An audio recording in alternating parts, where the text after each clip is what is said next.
तो हमारा विचार चल रहा है तेजस पर। कहाँ तक हम आ गए थे? हम द्वितीय पाद पर चल रहे हैं। ईश्वर के कौन से पाद पर हैं? द्वितीय पाद।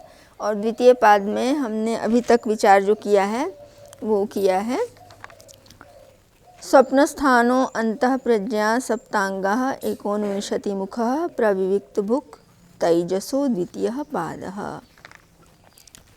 एक तो यहाँ पर जीवात्मा और परमात्मा दोनों ही स्वप्न स्थान में हैं, दोनों ही योजना बनाते हैं और दोनों सात सात अंगों वाले हैं। दोनों ही योजना क्या बनाते हैं? एक स्वप्न देखता है और एक योजना बनाता है।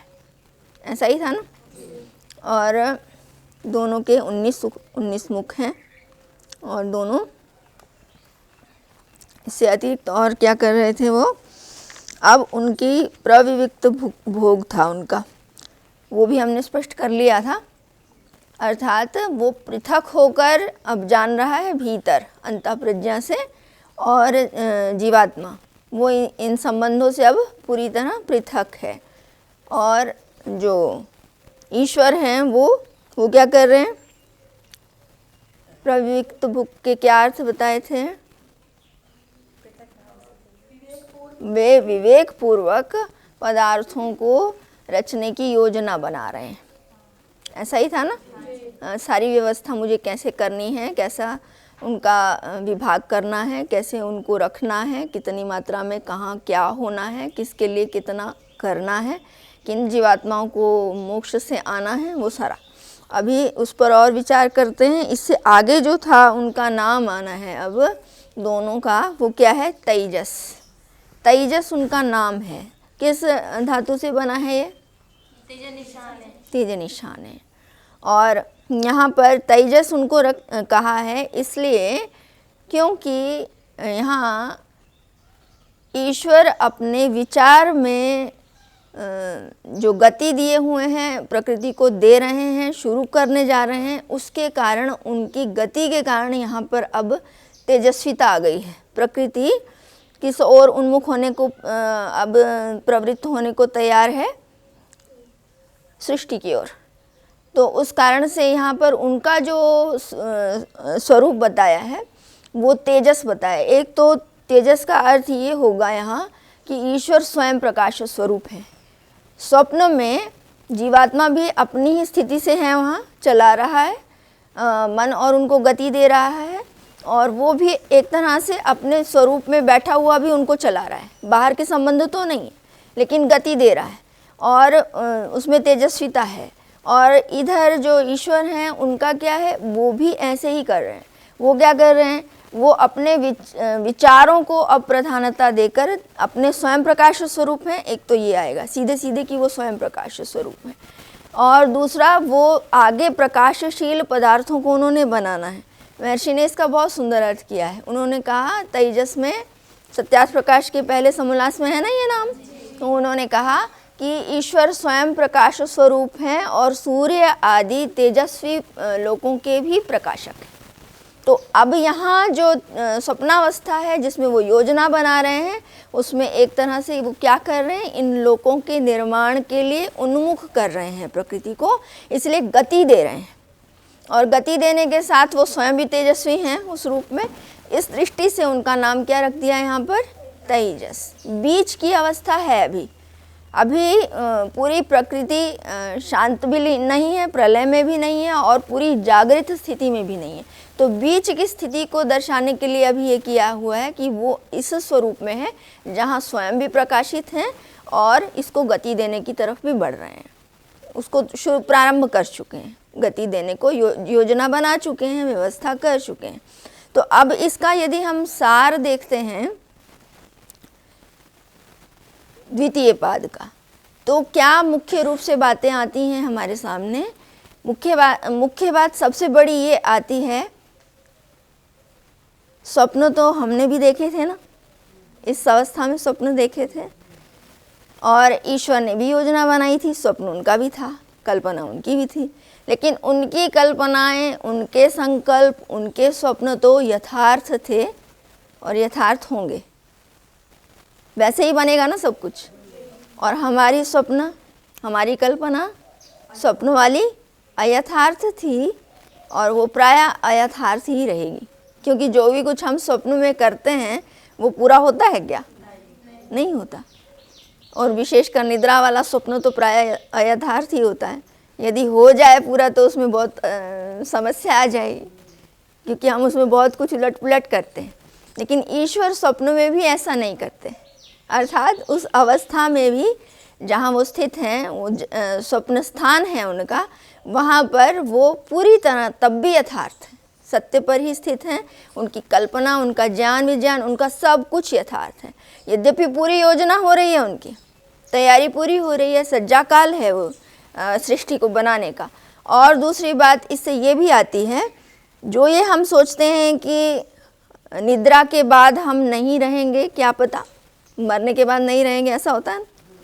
यहाँ एक बात और ध्यान देने की है, जब मेरा जागृत समय था, मेरा सबसे संबंध बना हुआ था, तब तो मैं संबंध के कारण से अपने आप को मान रहा था, मैं इनके कारण से हूँ। ये बात आई थी। क्यों उस सार में? क्योंकि लौकिक व्यक्ति इसी को प्रधानता दिए हुए था और वो ये मान रहा था ये है तो मैं हूँ। लेकिन स्वप्न स्थान में जब हम लौकिक व्यक्ति और साधक व्यक्ति या कोई भी जब गया, तो क्या इनको साथ लेके गया? नहीं लेके गया। उस स्थिति में इससे सिद्ध क्या हुआ कि हम इन संबंधों के बिना भी रहते हैं।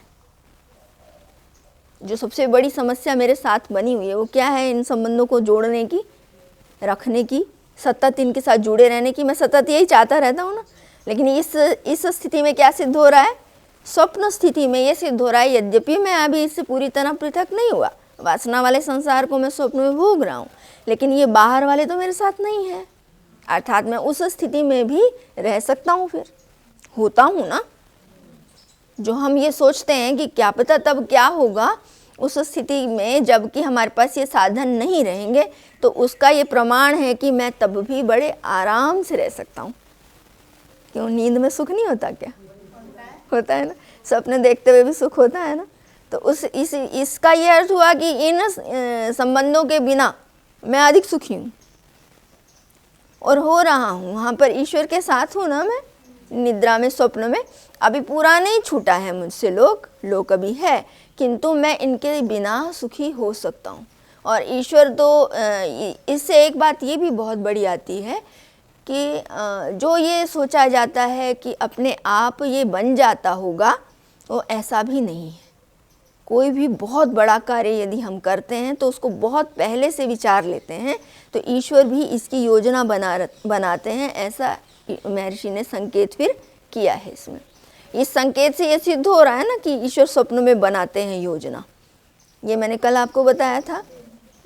तो इससे ये जब सिद्ध हो रहा है तो यहाँ ये बात फिर स्पष्ट हो जाती है कि ये अपने आप कुछ भी व्यवस्थित नहीं होता। इसको व्यवस्थित किया जाता है, इसकी योजना बनाई जाती है, इसके सारे के सारे कार्य पहले से ईश्वर की बुद्धि में आ जाते हैं। जैसे योजना बनाने वाला व्यक्ति अपनी स्थिति में बैठा हुआ कल्पना करता है, कोई बहुत बड़ा धनी है या संपन्न है या अपने राष्ट्र का बड़ा राजा है, कोई है, वो बनाता है योजना ना सारी। उस योजना में वो सारी स्थिति को लाता है। उस समय क्या वो सुखी होता है या नहीं? सुखी होता है ना। आंतरिक रूप से वो उस योजना को सफल होने से पहले ही भोग लेता है एक तरह से। स्वप्न में कल्पना वो स्वप्न ही है उसकी, और जब यथार्थ नहीं हो यदि उसकी कल्पना, तो उसको दुख होता है। इसका अर्थ ये हुआ फिर कि कोई भी पदार्थ या कोई भी वस्तु या कोई भी योजना बिना हमारे ज्ञान के नहीं होगी, और उसका हम पहले से ही निर्णय करके सुखी हो लेते हैं। और ईश्वर भी उसका पहले से सुख ले लेते हैं। हाँ, ऐसा ऐसा मुझे बनाना है। ये वाली समस्याएं भी आएंगी, किंतु ऐसे ये जीवात्माएं इस ढंग से भोग आदि कर पाएँ, इनका ऐसे हित हो सकता है। ये सारी योजना वहाँ आ गई। तो सृष्टि अपने आप फिर बनी हुई नहीं, किसी चेतन ने इसको योजनाबद्ध ढंग से बनाया है। ये दूसरी बात इसमें आती है। और संग्रह तो कर ही रहे हैं, क्योंकि योजना बिना साधनों के संग्रह के नहीं होगी। इसीलिए इस काल में ईश्वर उनको प्रेरित कर देते हैं सूक्ष्म भूतों के मन के बुद्धि के निर्माण में। यही बनते हैं ना, पहले सांख्य वाले जानते हैं इसको, सांख्य वाले इसकी प्रक्रिया को समझ चुके हैं कुछ कुछ। तो उस दृष्टि से देखें तो आरंभ हो जाती है सृष्टि। तो इससे मुख्य बातें ये स्पष्ट हो गई हमें कि एक, सृष्टि अपने आप नहीं बनी, दो, हम बिना संबंधों के भी सुखी रहते हैं और हम होते हैं, हम नष्ट नहीं होते इन संबंधों के बिना। इतना हुआ स्पष्ट। अब अगली बात, अगला पाद हमारे सामने आता है, उसका नाम है सुषुप्ति स्थान या सुषुप्ति अवस्था। कौन सी है जीवात्मा की? तीसरी अवस्था है ना। तो इसके विषय में महर्षि कह रहे हैं यहाँ पर, यत्र सुप्तो न कंचनम कामम कामयते न कंचनम स्वप्नम पश्यति तत् सुषुप्तम।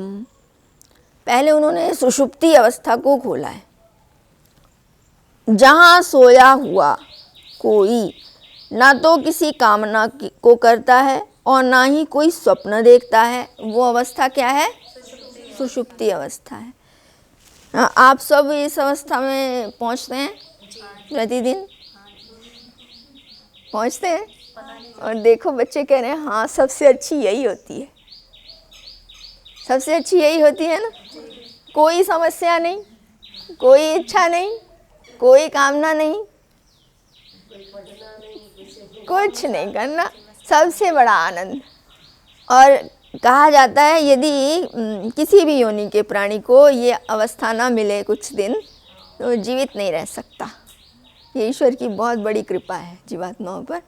उसका सबसे बड़ा कारण क्या है वो भी अभी पता चल जाएगा। तो मुख्य बात आई ये कि जिस स्थिति में सोया हुआ व्यक्ति कोई कामना नहीं करता, कोई स्वप्न नहीं देखता, वह स्थिति सुषुप्त है। और उसको आगे खोल रहे हैं क्योंकि वो स्थान है जीवात्मा और ईश्वर का, तो इसलिए कह रहे हैं सुषुप्त स्थान एकीभूतः प्रज्ञान घन एवानंदमयो ह्यानंदभुक् चेतोमुखः प्राज्ञः तृतीयः पादः। सबसे पहले आया सुषुप्त स्थान। सुषुप्ति की अवस्था में जीवात्मा और ईश्वर का स्थान क्या है? सुषुप्त। सुषुप्त स्थान में दोनों के दोनों उपस्थित हो जाते हैं। और उस सुषुप्त स्थान में वो क्या करते हैं ये ऊपर की पंक्ति में बताया। सुषुप्त स्थान में उनका अब बाह्य कोई संबंध पहले ही नहीं था, किंतु अब विचारात्मक भी नहीं रहता। जो स्वप्न में संस्कारों से जुड़ा हुआ था जीवात्मा और स्वप्न ले रहा था, वो भी अब बंद हो जाता है। अर्थात मन से भी अब उसका संबंध, अंतःकरण से भी उसका संबंध अब नहीं रहता, उस रूप में नहीं रहता। यद्यपि अभी संबंध है, पर गाढ़ निद्रा की स्थिति में वो संबंध टूट गया है, वो काम अब नहीं कर रहा, मन भी शांत हो गया है, उस सुषुप्त अवस्था में चला गया है और जीवात्मा अब उससे पृथक है। उस स्थिति में इसी कारण वो अपने स्वरूप में स्थित है। जैसे अब उसके साथ ये वाले पदार्थ कोई भी संबंधित नहीं है और इसी अवस्था में फिर अब उसको कोई कामना या कोई स्वप्न या कोई संबंध या नाम रूप आदि का कोई ध्यान नहीं रहता। रहता है क्या आपको? नहीं रहता। उस स्थिति में कोई भी क्लेश उसको बाधित नहीं करता। इसीलिए आप कह रहे हैं कि वो सबसे अच्छी अवस्था है, कोई क्लेश नहीं पहुंचता वहाँ तक। ये नाम रूप के कारण ही तो है ना, ये संबंधों के कारण ही तो क्लेश हो रहे थे ना। जितना भी हमें दुख हो रहा था वो सारा का सारा इन्हीं क्लेशों से हो रहा था, जो यहाँ हम संबंध रखते हुए क्लेशित हो रहे थे। पदार्थों से संबंध रखने के कारण वो सारे के सारे वहाँ छूट गए। इसीलिए सुषुप्ति में कोई क्लेश नहीं होता, किसी को कोई दुख नहीं होता वहाँ। उस स्थिति में ना तो वो किसी की अपेक्षा करता है, ना किसी को जानता है, तब भी वो सुखी होता है। ऐसा है वहाँ। उस स्थिति में जब वो होता है तो अब उसको कोई अपेक्षा नहीं रहती। इसलिए वो कौन सा स्थान हुआ उसका? अपना स्वरूप वाला स्थान, सुषुप्त स्थान। उस स्थिति में ईश्वर क्या करते हैं फिर? ये तो अपना निश्चिंत हो गया, कोई संबंध नहीं, कोई समस्या नहीं, कोई राग द्वेष नहीं, कोई क्लेश नहीं। और ईश्वर को तो ये पहले से ही नहीं है, या है क्लेश ईश्वर को? ईश्वर को तो कोई क्लेश पहले से ही नहीं है ना, फिर वो यहाँ क्या करते हैं? उनके लिए सुषुप्त स्थान में फिर आया। अब उनको भी कोई व्यवस्था नहीं करनी, कोई करनी है। वो प्रलय की स्थिति है पूरी, कुछ बना ही नहीं हुआ, कुछ नहीं बना हुआ ना। प्रलय की स्थिति में क्या होता है? प्रकृति अपनी समावस्था में होती है, सत्वरजतम अपनी समावस्था में होते हैं। उस स्थिति में कुछ भी निर्मित नहीं होता, इसलिए अब न तो निर्माण करने की योजना है, ये चिंता करनी पड़ेगी, हाँ अब ये बनाना है, ये आने वाले हैं, ये आत्माएं बाधित करेंगे ही करेंगे, नष्ट करेंगे ही करेंगे, उसकी भी कोई व्यवस्था अब नहीं करनी। उनको पूरी व्यवस्था भी नहीं अब सोचनी, ना ही कुछ निर्माण करने की योजना बनानी। वो अपने में शांत, स्थिर, आनंदित, कोई उनको कोई बाधा नहीं है यद्यपि, किंतु वो व्यवस्था में जो उनको अब लगना पड़ रहा था, अपनी बुद्धि लगानी पड़ रही थी, अपने से पृथक सोचना पड़ रहा था दूसरे का, जो स्वप्न स्थिति में, वो भी अब नहीं रहा। अब वो पूरी तरह अपने स्थिति में स्थित हो गए, जीवात्मा भी और वो भी। इसीलिए अगली जो बात कही महर्षि ने वो उसको और स्पष्ट करती है। उन्होंने कहा एकीभूतः। पिछली दोनों अवस्थाओं में कितने अंग थे? 7 अंग थे, और इसमें क्या बोल रहे हैं महर्षि? एकीभूतः। एकीभूता क्यों बोल दिया है? क्योंकि इस स्थिति में अब उसके जितने भी अंग हैं वो उन्हीं चेतन दोनों में ही समाहित हो गए। बाहर का कोई अंग नहीं है ना उनके पास। जो आपने 7 गिना रखे थे जिनसे वो काम कर रहे थे, वो अब उनके पास नहीं है, दोनों के पास। अर्थात ऐसा नहीं है कि वो चले गए, वो शक्ति तो अभी भी है, लेकिन वो अब उनमें एकीभूत हो गई, ईश्वर में भी और जीवात्मा में भी। और प्रकृति भी सम है, उसकी भी अपनी शक्ति उसी में ही है। तो इस स्थिति में 7 अंग, जो 7 शक्तियाँ थी अथवा प्रकृति के जितने भी अंग बने हुए थे, वो सबके सब किस स्थिति में आ गए? एक अवस्था में, प्रकट नहीं है, अब उनमें समाहित हो गए अपने गुणों सहित। वो एक स्थित अवस्था में, जिसको कहेंगे शांत और सरल स्थित अवस्था में, वो तीनों हो गए हैं। अब इस स्थिति में एकीभूत वो तीनों के तीनों हैं। अब क्या कर रहे हैं फिर? उन्होंने कहा उस स्थिति में वो प्रज्ञान घन है, दोनों, जीवात्मा भी प्रज्ञान घन है और ईश्वर भी प्रज्ञान घन है। प्रज्ञान घन क्यों कहा उनको? आप जब एकाग्र होते हैं तो समस्त विषयों से अपने ध्यान को हटा लेते हैं। तितीक्षा जी, जब आप एकाग्र होती हैं तो क्या करती हैं? सारी ओर से अपना ध्यान एक स्थान पर ले आते हैं, किसी एक विषय में लगा देते हैं। ऐसी स्थिति को आप कहते हैं कि अब मुझे बहुत, बाहर का कोई पता नहीं रहता, उसमें कोई संबंध नहीं रहता। इसी जागृत स्थिति में ही ऐसा भी होता है, और यहाँ भी वही स्थिति है, संबंध रहा नहीं है। दोनों के अंग भी उन्हीं में ही समाहित हो गए हैं, उनकी शक्तियाँ वहाँ हैं, लेकिन दोनों कैसे हैं? चेतन हैं, दोनों चेतन है ना। तो चेतन होने के कारण अब उनका जो ज्ञान है वो फिर कहीं भी किसी और विषय से संबद्ध न होने के कारण स्वयं में ही स्थित है। इसीलिए जैसे एक विषय को पूरी तरह जानते हुए मेरा पूरा ज्ञान केंद्रीभूत हो जाता है उस विषय पर, ऐसे ही अब स्वयं में केंद्रीभूत हैं वो दोनों। तो प्रज्ञान घन बोला है उनको, ज्ञान की वो अवस्था जिसमें कि वो बहुत प्रगाढ़ है, ज्ञान एकदम स्थिर है, शांत है और अपने अपने स्वरूप में है, कोई और उसके साथ अब नहीं है। इतना प्रगाढ़ जब ज्ञान होता है उसको कहते हैं प्रज्ञान घन। स्पष्ट हो रहा है आपको? आगे उन्होंने इसको और खोला। उन्होंने क्या कहा? एवानंदमयो हे आनंद भुक। यद्यपि सुषुप्ति में वो दोनों के दोनों पृथक हैं एक दूसरे से, या साथ हैं? साथ में है, लेकिन स्वरूप से पृथक पृथक है। उस स्थिति में दोनों के दोनों जान रहे होते हैं क्या एक दूसरे को? नहीं जानते। ध्यान से बताओ। जीवात्मा नहीं जान रहा होता, यद्यपि वो ज्ञान से युक्त है, पर अपने में केंद्रीभूत है, और उसको अभी ये नहीं पता है वो कहाँ पर है।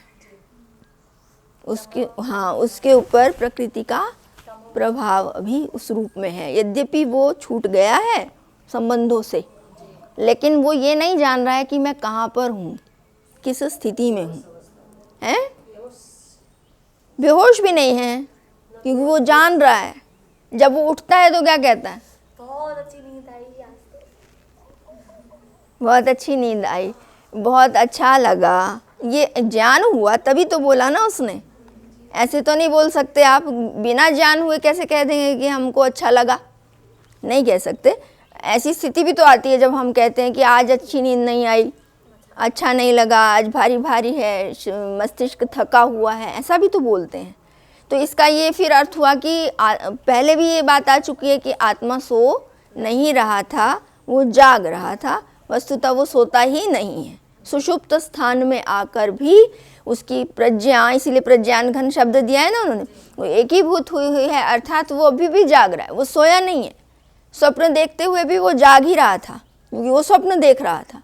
और अब सुषुप्त स्थान में आकर भी वो सोया नहीं है, वो जाग अभी भी रहा है, लेकिन वो जान अब नहीं रहा। किसको नहीं जान रहा?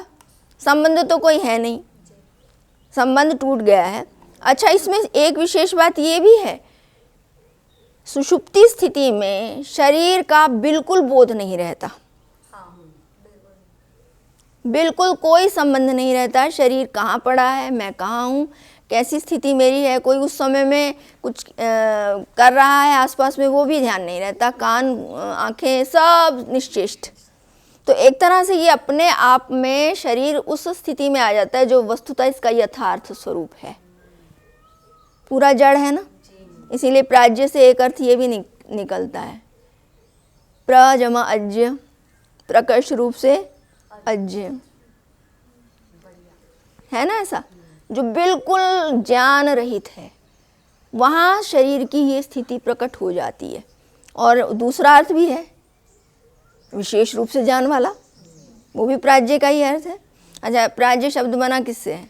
ज्ञान अवबोधन, हाँ, ज्ञान अवबोधने धातु से, और ये उसमें प्रक्रिया है।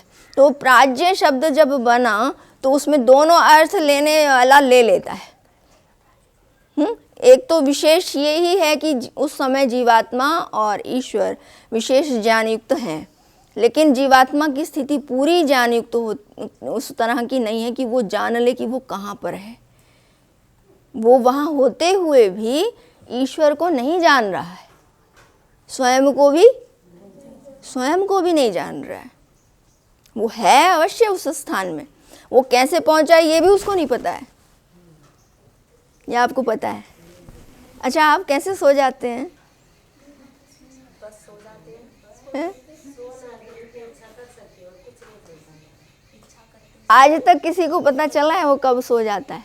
नहीं, सच में नहीं पता। 90 वर्ष के हो गए, 80 वर्ष के हो गए, 100 वर्ष के हो गए, उनसे पूछो, कभी नहीं पता चलता नींद कब आ गई। पूरे जीवन नहीं पता चलता कब नींद आई, क्योंकि नींद जब आती है तब हमें ही नहीं पता होता।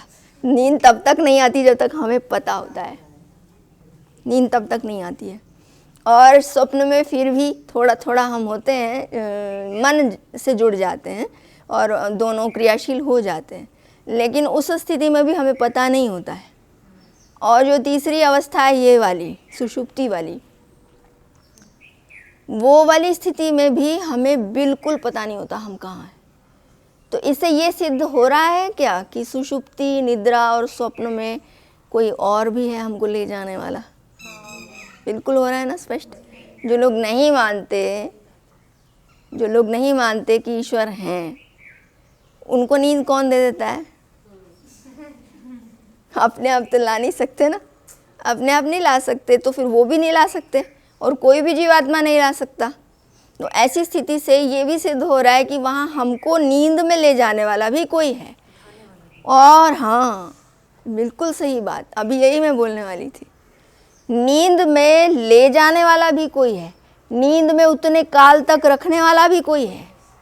वो भी मेरे हाथ में नहीं है। क्यों? अगर गोली खानी नहीं पड़ती, अगर मुझे हो जाता हाँ मैं नींद ले आ सकता हूँ और उतनी देर रह सकता हूँ, जिनको नींद नहीं आती है उनसे पूछो कितनी समस्या आती है, और उतनी देर नींद नहीं आती जितनी देर चाहिए शरीर को, क्योंकि उस स्थिति में भी शरीर के अवयव, मन, मस्तिष्क आदि सबके सब कार्य से विरत होकर स्वस्थ हो रहे होते हैं, वो विशेष ऊर्जा से भर रहे होते हैं।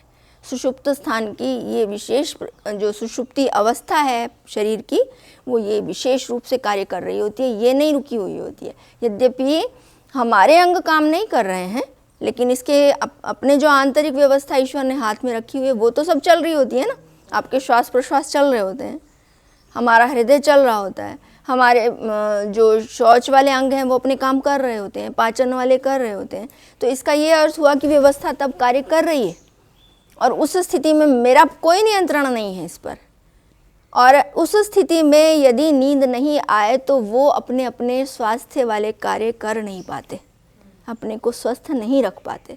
इस कारण से व्यक्ति अधिक अस्वस्थ होता जाता है। इसीलिए डॉक्टर फिर उसको नींद की गोली देते हैं कि सो जाए, लेकिन वो लोग कहते हैं फिर भी ऐसी नींद नहीं आती, क्योंकि वो क्या होता है, वो नशा होता है, वो नशा होता है। और ईश्वर वाली नींद कैसी होती है?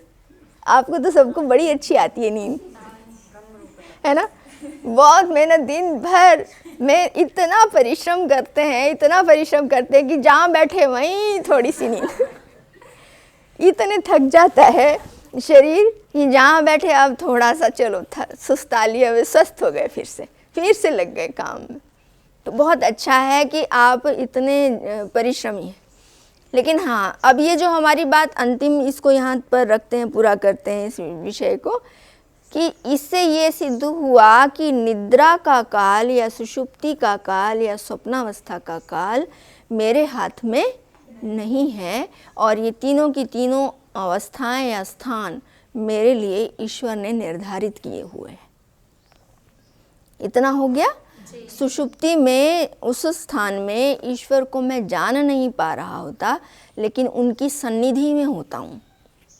जान नहीं रहा होता, लेकिन उनकी सन्निधि में तो होता हूँ।